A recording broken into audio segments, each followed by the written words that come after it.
أشهد أن لا إله إلا الله وحده لا شريك له وأشهد أن محمدا عبده ورسوله أما بعد فأعوذ بالله من الشيطان الرجيم بسم الله الرحمن الرحیم۔ سامعین و ناظرین کرام، السلام علیکم ورحمۃ اللہ وبرکاتہ۔ گزشتہ دو پروگرام میں بیان کیا گیا ہے کہ آپ نے کئی دفعہ پاکستان کے فوجی عامر جنرل ضیاء الحق کے عبرتناک انجام کا قصہ سنا ہوگا اور پڑھا ہوگا۔ اس لیے اگر یہ کہا جائے کہ آج کے پروگرام میں ضیاء الحق کے عبرتناک انجام پر بات کی جا رہی ہے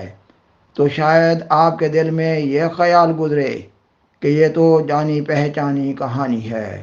اور شاید آپ اس کہانی کو سننا نہ چاہیں، لیکن اگر اس کہانی میں ہونے والے واقعات کو ترتیب کے ساتھ بیان کیا جائے، غور سے سنا جائے اور سمجھا جائے تو ضیاء الحق کا عبرتناک انجام دل و جان پر کپ کپی طاری کر دینے والا اللہ تعالیٰ کے قہری نشان کا ایک عظیم واقعہ قرار پاتا ہے، اور ایک انسان بے ساختہ پکار اٹھتا ہے کہ ایسا ہوتا ہے خدا تعالیٰ کا قہری نشان۔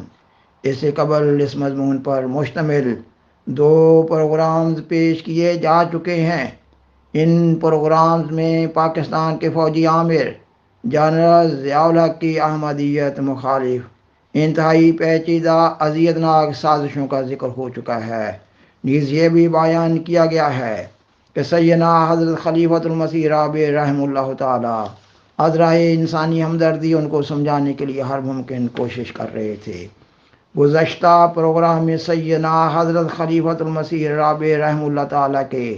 مسجد مبارک ہالینڈ میں دیے جانے والے خطبہ جمعہ 14 دسمبر 1984 کے حوالے سے بات کی جا رہی تھی۔ آج کے پروگرام کے ذریعہ اس مضمون کو آگے بڑھایا جا رہا ہے۔ گزشتہ سے پیوستہ آپ نے فرمایا، فرعین کے مظالم اور بڑے بڑے بد کردار اور متکبرین کے مظالم کا ذکر کرتے ہوئے قرآن کریم کئی قسم کی آفات کا ذکر کرتا ہے جنہوں نے ایسے لوگوں کو گھیر لیا جو زمینی بھی تھیں اور سماوی بھی تھیں۔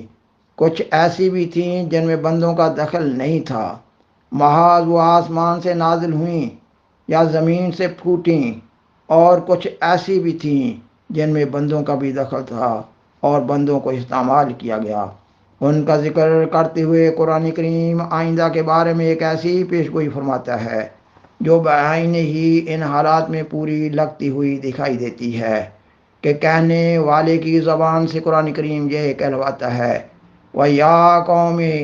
إِنِّي أَخَافُ عَلَيْكُمْ يَوْمَ التَّنَادِ، سورۃ المومن آیت 33۔ اے میری قوم، میں تم پر ایک ایسے عذاب سے بھی ڈرتا ہوں جو تمہیں آ لے گا، جس کی شکل صورت یہ ہوگی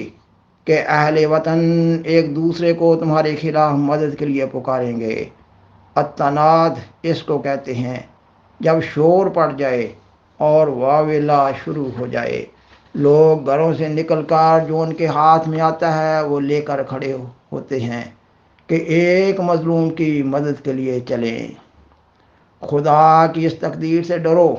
جب کہ زمین میں تمہارے خلاف یوم التناد کی سی کیفیت پیدا ہو جائے۔ خدا تعالی کے ہاں دیر تو ہے، اندیر کوئی نہیں، وہ ڈھیل تو دیا کرتا ہے، مگر جب اس کی پکڑ آیا کرتی ہے تو ولا تاہین مناس، سورۃ صاد آیت 4، کوئی بھاگنے کی جگہ باقی نہیں رہتی۔ سامعین و ناظرین کرام، جنرل ضیاء الحق کی احمدیت دشمنی صرف پاکستان کی حدود کے اندر تک محدود نہیں تھی۔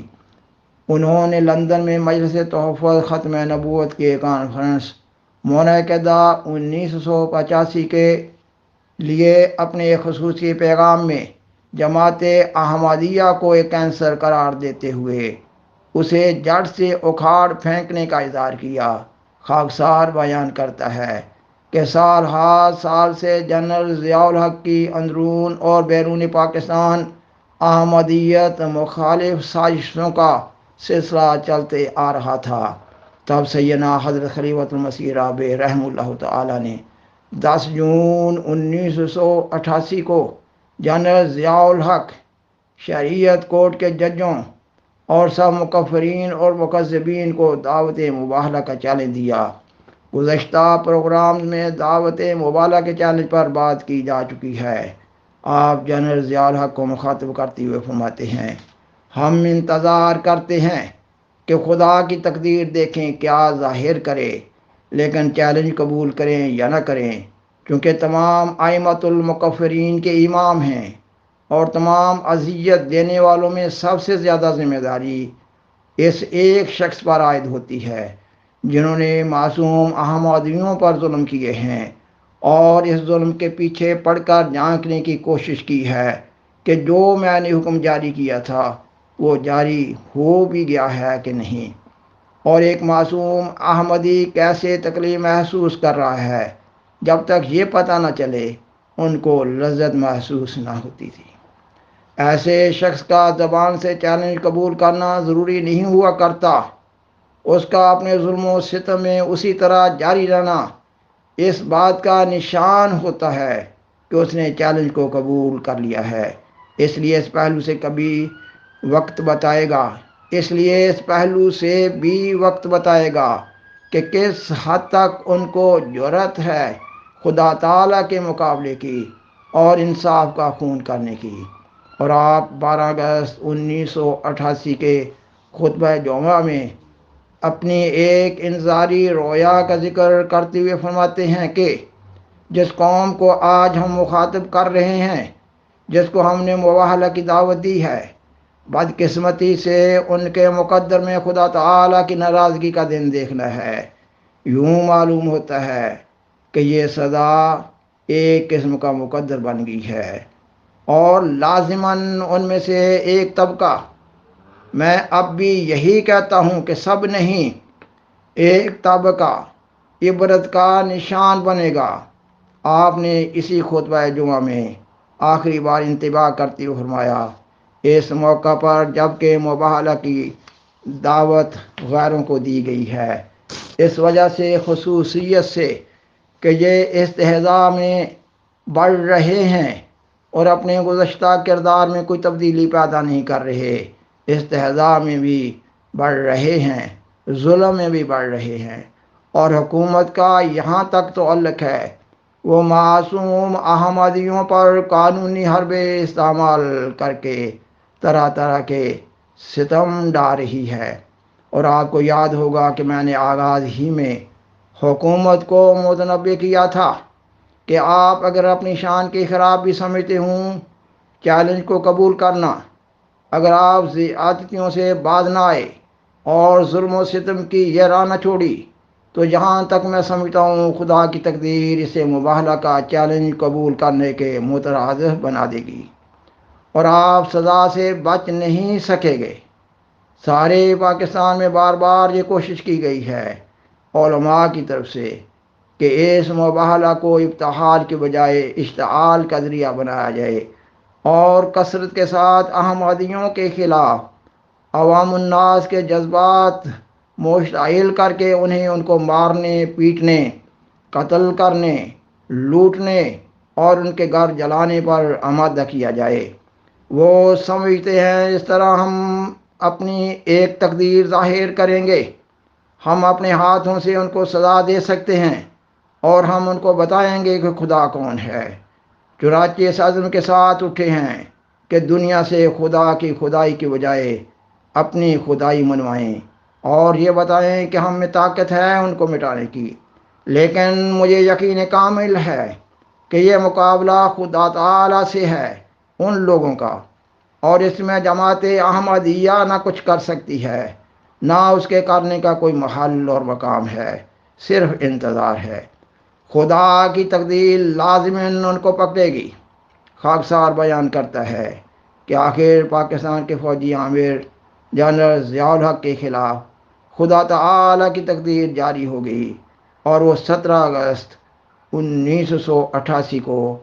130C طیارہ میں حادثہ کا شکار ہو گیا اور خدائے ذوالجلال نے اس کے پرخچے اڑا دیے اور ان جنرالوں کو بھی صفحۂ ہستی سے مٹا دیا جو اس کے ظلم دست و بازو بنے ہوئے تھے۔ طیارہ حادثہ میں جنرل ضیاء الحق کا جسم بالکل جل کر راکھ ہو گیا، اس کی نعش کی شناخت نہ ہو سکی۔